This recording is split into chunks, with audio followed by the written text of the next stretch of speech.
Jean de Oliveira, eu trabalho como psicólogo clínico, mas hoje a gente vai falar de filosofia. Essa é a terceira aula, se eu bem me recordo, e a gente está falando sobre filosofia enquanto construção de sistemas de interpretação da realidade. Essa frase ela já diz muita coisa por si, né? Primeiro, eu já estou pressupondo que a realidade existe fora da mente e que aquilo que a gente diz sobre ela é uma construção a partir do input de dados que a gente recebe, externo, né? Que adentra a nossa mente e que vai criar uma mediação, uma interpretação daquilo que está entrando. E essa mediação ela pode ter uma qualidade maior ou menor, porque eu discordo profundamente do René Descartes. Eu acho que o bom juízo ele é uma das coisas mais mal distribuídas entre as pessoas. E é por isso que nós temos tantos sistemas operacionais bugados de interpretação da realidade. E é por isso que, inclusive, existem pessoas como Moir, que trabalham como psicólogos, para tentar corrigir algumas esferas de pensamento que estão bem equivocadas na cabeça de algumas pessoas a partir de experiências ruins que, às vezes, elas generalizam. Por exemplo, passei por um trauma porque fulano me passou a perna, então todo mundo está tentando me passar a perna. Será que isso é verdade? Ou é só um medo baseado numa experiência substancial? Lembra de verdade substancial, que a gente falou nas aulas anteriores? Pois é. Então, para a gente entender como é que a gente formula pensamentos, não a partir do sentimento, mas a partir da lógica, eu queria apresentar hoje para vocês, a partir da imagem que vai aparecer na sequência aqui na tela, o quadrado lógico de Aristóteles, também chamado de quadrado das oposições. Nesse quadrado das oposições, você vai observar que ele tem, nas pontas superiores, nós temos a afirmação universal. O que é universal? Universal vem de universo, que é o conjunto de todas as coisas. Então, uma afirmação que tem que ser válida em todas as ocasiões.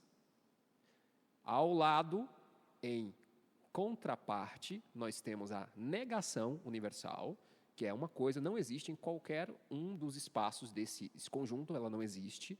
Lógica tem muito disso, tá? Lógica ela é redutível à teoria dos conjuntos que você via lá em matemática na terceira série, na época em que se chamava terceira série, na época que eu estudei, pelo menos a gente viu. Eu me lembro claramente de minha professora da terceira série dando aula sobre teoria dos conjuntos. E muito do que eu aprendi na terceira série serviu como base para o meu pensamento lógico posterior, mesmo que eu não soubesse explicar, porque eu consegui observar algumas verdades e algumas falsidades dentro do que as pessoas falavam. E depois, quando eu fui estudar lógica, eu vi que uma coisa é redutível à outra. Então, universal, universo, conjunto de todas as coisas. Uma afirmação universal é, olha, é isso que você está dizendo que é verdade, está contido dentro do conjunto do universo. Negação universal é, isso que você está dizendo que existe não está contido dentro do conjunto de todas as coisas que é o universo. Os universais, a gente poderia colocar em filosofia como aquilo que se predica de muitos, né? Então, aquilo que é comum a muitas coisas também é considerado universal. Mas isso aqui é uma outra aula, um outro momento. O que eu quero que vocês entendam é o seguinte, dentro da linguagem, pelo quadrado lógico de Aristóteles, você tem uma afirmação em que todo é e uma negação em que todo não é. Isso fica na parte de cima do quadrado lógico. Na parte inferior do quadrado lógico, você vê as afirmativas e negativas subalternas, né? No caso, abaixo da afirmativa universal todo é, você tem a subalterna, que é a particular afirmativa algum é. Logo abaixo, como subalterna da negativa universal de todo não é, você tem a negativa particular. Algum não é. Vamos voltar isso daqui para o caso dos traumas psicológicos? Todo mundo é mal. Será? Será que todo mundo é mal? Ou será que alguma pessoa que eu conheci me fez mal? Aqui a gente está vendo a separação entre a afirmativa universal e a particular afirmativa. Uma é subalterna da outra. E a gente não pode confundir uma coisa com a outra. A gente não pode generalizar simplesmente por causa de uma ocorrência. Por causa de algum não é todo. Ok? Da mesma maneira, vamos colocar aqui uma universal negativa. Ninguém nunca vai me amar. Será? Ou será que você se decepcionou porque alguma pessoa que você conheceu não amou você? Então, você observa que a negação universal, todo não é capaz de amar, não é a mesma coisa que você dizer, a partir de uma experiência, que algum não foi capaz de amar. Percebe a distância entre as coisas? Percebe como é um erro criar generalizações a partir de experiências substanciais? Pelo menos quando elas são poucas. Quando você tem um acúmulo dessas experiências, aí já é mais complicado, porque você já está falando de probabilidade. Mas por causa de uma experiência, por causa de poucas experiências, é meio difícil, sabe? Você não tem como criar uma generalização. O universal, como aquilo que se predica de muitos, é uma generalização, ok? Só que no mundo não existem generalizações, existem coisas separadas umas das outras. O princípio da identidade e o princípio da não contradição estão aí para mostrar isso. Cada coisa é cada coisa, e as coisas estão separadas entre si, mesmo contidas no mesmo conjunto.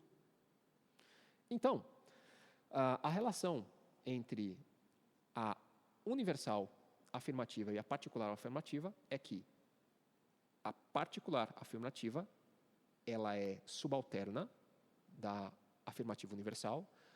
Da mesma maneira, os contrários, tá? Numa relação de antonímia, nós temos a universal negativa, que vai parir, entre aspas, a particular negativa. E aí é onde entra o pulo do gato, porque se entre todo é e nenhum é, essa é a maior distância, isso ainda não é uma contradição, embora a gente fale como se fosse na linguagem, tá? A gente usa muito a palavra contradição, até quando a gente quer dizer contrariedade. Contrariedade não é contradição. Contrariedade é a mesma distância entre luz e trevas. Elas não podem estar no mesmo espaço ao mesmo tempo, mas elas têm a maior distância entre si uma da outra. Isso ainda não é uma contradição. Isso é uma contrariedade, isso é uma antonímia, certo? Quando a gente observa essa relação na parte de baixo do quadrado lógico, você vai ver que isso não é mais tão claro. Você pode ter sombra e penumbra ao mesmo tempo em que você tem alguma luz fraca. Ou mesmo uma luz forte projetada no objeto que de um lado está claro e do outro lado está com a sombra. E ainda assim vai ser dia. A relação que você estabelece entre o algum é e o algum não é chamada de subcontrária. As duas aqui podem ser verdade, onde entra aquilo que de fato é a contradição. A contradição é uma relação de oposição entre ou a afirmativa universal e a particular negativa. Então, ou todo é, ou algum não é. Isso é uma contradição.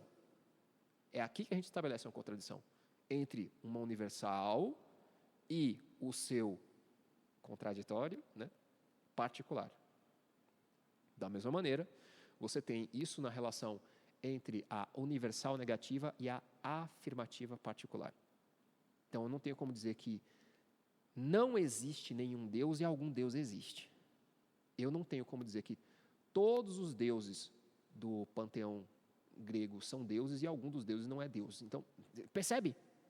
A contradição ela está aqui. Isso é a contradição de verdade. A relação de oposição entre uma universal e o seu oposto particular. No caso, nós temos então a relação de contradição entre a universal afirmativa e a particular negativa, ou entre a universal negativa e a particular afirmativa. E aqui eu tenho que colocar uma ressalva, que é sobre a paraconsistência, que é quando a gente tem no sistema lógico uma contradição ou algumas contradições, mas que não necessariamente destroem todo o sistema lógico. O C.S. Lewis ele vai falar um pouco disso em algumas das suas obras, quando ele percebe que dentro da mente humana é possível haver uma miríade de filosofias incompatíveis e, no entanto, a gente não explode a cabeça como acontece com o robô de ficção científica. Porque o pensamento humano ele não é puramente lógico, ele não começa puramente lógico. Ele começa recebendo um input de dados externos da realidade e a gente forma ideias a partir de uma paraconsistência. Então, muitas das vezes é isso que faz você encontrar, por exemplo, a feminista cristã. Né? Não deveria existir, mas existe. Né? Paraconsistência. Uma contradição dentro de um sistema maior, mas que ela não demole o sistema inteiro. Pelo menos até que a pessoa perceba que é contraditória, que ela tente dar um jeito nisso, ou que ela crie uma outra coisa com elementos de um e de outro que não sejam totalmente excludentes, mas aí a gente não vai entrar nisso, porque senão a gente vai viajar muito na maionese. Então, o quadrado lógico, ele serve para a gente conseguir consertar essas generalizações, e eu queria trazer aqui um exemplo prático, que ele vem do meu livro, Proibido Pensar. Está aqui na página Na página 50, onde um texto bem antigo meu, a propósito, ele também está circulando aí num antigo blog que eu escrevi na internet, que ainda está online, o blog Proibido Pensar, que é o mesmo nome do livro, em que eu tento utilizar o quadrado lógico como uma referência para explicar as categorias de religiões ao redor do mundo. Então, você tem as religiões politeístas, que vão entrar aqui no todo é. Você tem as religiões monoteístas, que vão entrar no algum é. Você tem as visões, ou mesmo religiões ateístas, que negam a existência de um Deus, criador pelo menos, que vai entrar no nenhum é.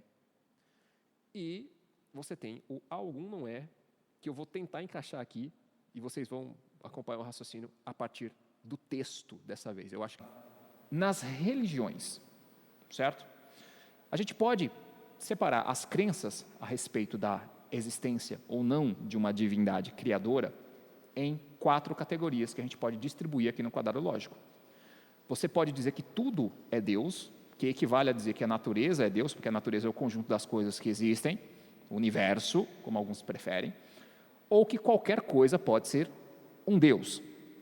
Então, panteísmo e materialismo, em certo sentido, eles são equivalentes, no todo é. Com a pequena diferença de que, se você for bem técnico, você vai ver que a diferença mesmo do panteísmo e do materialismo é do que eles dizem que as coisas são feitas.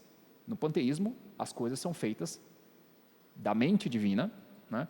Enquanto que no materialismo as coisas são feitas de matéria, mas ambos vão afirmar que tudo é. Tudo é matéria ou tudo é Deus. Isso, vértice A, universal, afirmativa. No caso das religiões monoteístas, você vai ter uma diferença. Você vai ver, por exemplo, que pega o Islã, o judaísmo, o cristianismo, eles vão afirmar que algum é Deus. Então, subalterna, certo? Vértice I. No caso das religiões ateístas, posso dizer isso? Acho que posso, né? Porque normalmente a gente encara o ateísmo como só a negação do teísmo, mas você tem religiões que não têm um Deus criador. Você vê, por exemplo, no budismo, você não tem um Deus que cria todas as coisas. Você tem um universo cíclico e eterno. Então, a gente poderia dizer que sim, existem religiões ateístas. Então, não tem Deus nenhum. Não tem Deus nenhum, é uma negação universal. E, olha, você poderia pensar também na negativa particular, né? Alguma coisa não é Deus, e aqui eu vou incluir as religiões politeístas, que apesar de você poder pensar assim, mas não ficaria melhor no tudo é? Eu digo que não, porque as religiões politeístas não dizem que todas as coisas são Deus, ou todas as coisas são feitas de Deus, mas que tem vários deuses, um para cada ação, estado ou fenômeno da natureza. Então, eu coloquei essas religiões no algum não é. Então, vamos colocar isso em prática. Quais oposições eliminam quais? Pelo quadrado lógico de Aristóteles. Se há um único Deus pessoal, o panteísmo, o politeísmo e o ateísmo são falsos. Se há um ou mais deuses, o ateísmo é falso e o panteísmo pode ou não ser verdadeiro. Se há Deus ou os deuses, o monoteísmo e o politeísmo são falsos e o panteísmo pode ou não ser falso. E se tudo é Deus ou deuses, tanto politeísmo como ateísmo podem estar certos. Deu para entender mais ou menos como é que funcionam essas relações de oposição? Então, se tudo é,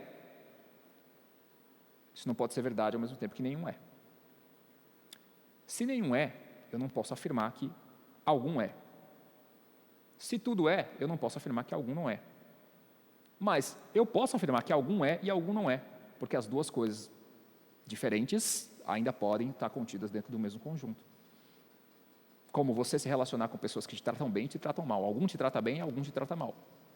Os dois, de repente, estão no mesmo círculo de convivência, né?